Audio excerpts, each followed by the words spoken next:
Hello everyone, in this video I'm going to show a step-by-step tutorial on how to enable setup tips notifications on Shopify account. So first we're going to go to our Shopify app. Then next we're going to click on settings.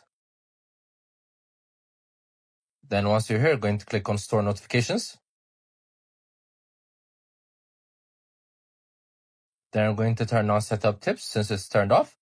So from now on, you're going to receive notifications when tips are set up. So this is how you do it. It's an important step as well.